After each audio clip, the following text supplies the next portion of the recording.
You ever been wanted so badly it made you feel invisible? Like they see your body but not you. And I think we're all been there at some point. And there's this wild difference between being wanted and being witnessed, between lust and being reverenced. And a lot of people don't even realize that their craving isn't desire, it's presence.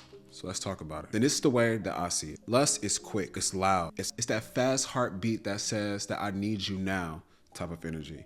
It's often about fantasy, what somebody represents to you more than who they really are.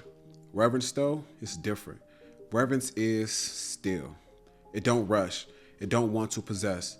It wants to honor. It's that kind of attention that makes you feel sacred and not sexy. Lust is like a fire without wood. It burns out fast, but reverence, that's the candle you light at night, soft, intentional, and meaningful. There are thinkers who have broke this down way better than I do. Bell Hooks in her book, All About Love, said, love is an action, not a vibe, not a moment, an action.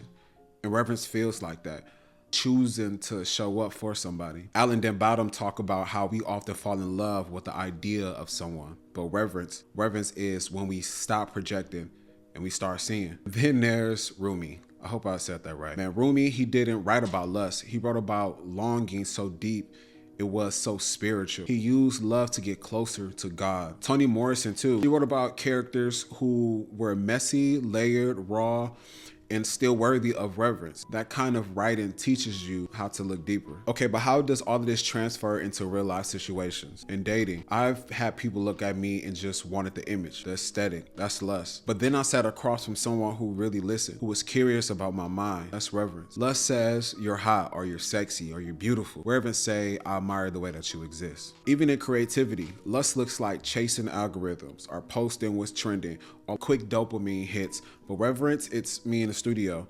It's painting in silence and creating something just because my soul needs to release it and not just for the need of satisfying a fan base or a crowd or a platform or social media or just the need for me to get out there.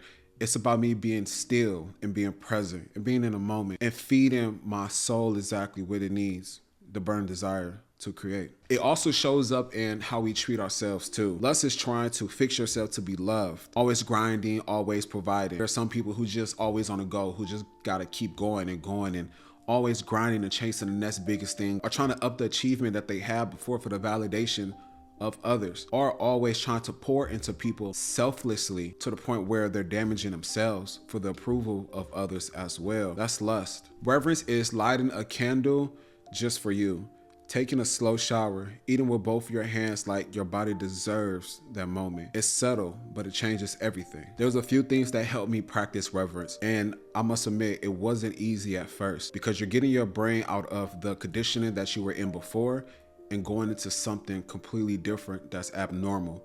And like anything, if it's brand new, right, you're gonna feel some type of resistance because your body is not used to it, your mind is not used to it, you're transforming or you're coming out of old habits that you used to have. But here's some really small and subtle things that helped me practice reverence. Slow your pace. If you normally rush through life, practice pausing. Stop for a bit. Enjoy your walk or your commute to a restaurant or your commute to work and just hold that present moment because in actuality, the past doesn't exist and the future doesn't exist. The only thing that matters is now. So with that being said, embrace the now. Slow down for a bit when you're eating. If you're usually rushing, don't rush when you're eating. If you're usually speeding when you're always going to work, don't do that. Set time aside in order for you to just exist. For example, in the morning when I wake up, I set at least an hour or two just for me to exist and understand how I feel before I actually start my day. I also try to set time for myself so that I'm not rushing through certain things. If you have to be somewhere at a certain time or do something at a certain time, make sure you give yourself enough time to enjoy the moment or the processes that's in between you actually making it to your next destination. So if I have to brush my teeth, meditate, journal, work out, and then I have to go to a meeting, I make sure that I have enough time to do those things diligently, slowly, and allow myself to be present. People who often rush their way through life comes across as they don't know what they're doing. They come across as their life is in chaos or complete turmoil. It's very anti-seductive and it's not a magnetic trait at all. You have to live and structure and pace out time inside of your day to make it seem like as you're doing these things effortlessly, as if you have all the time in the world. I'm not rushing when I'm in the grocery store. I'm taking my time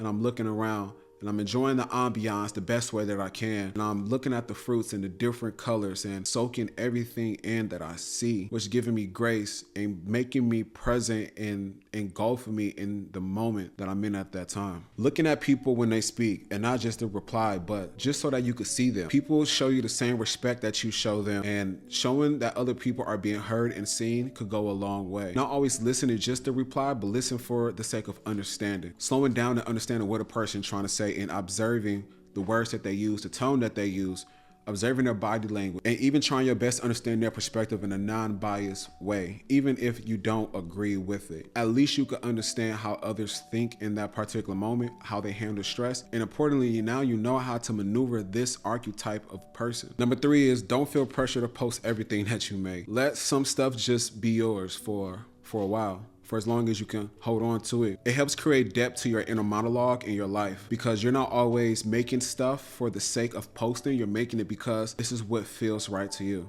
You're making it because this is what your calling is telling you to do, or your soul is telling you to do as an artist. Don't feel the need to make stuff to post stuff. Feel the need to make stuff because this is what your heart desires, and hold on to that. Keep that close to you. Number 4 is give compliments that comes from the soul or sincerity, right? Instead of just saying like you're sexy or you're beautiful, try telling a person that their presence is grounding, or how their energy has helped yours, or how the conversation y'all had helped frame a new perspective inside of your life. Give out compliments and things that are more sincere to you and also to that person, showing them that you actually value who they are, what they represent, or even just the moment that you guys share. Once again, to receive reverence or to understand reverence, you have to give it as much as you get. And number 5, I would say, is treat your solitude as it's scarce, and not like it's a timeout, but it's a return, it's a retreat. It's a time for you to actually confide inside of yourself, understand how you feel as an individual, enjoying your company and cherishing that. Finding solace inside of your solitude. Being by yourself doesn't mean that you're lonely. It means that you value time that you have to yourself, because you love learning and observing how you move in your environment, and you enjoy your own company, and it creates this magical type of reverence, because you're showing respect to yourself, your routine, your ideas, and you're even respecting your mind now, because you're giving your mind the space to actually think and to ponder the things that it's seen or it heard within that day, or the interactions you had within the past week, and you go through moments of reflection.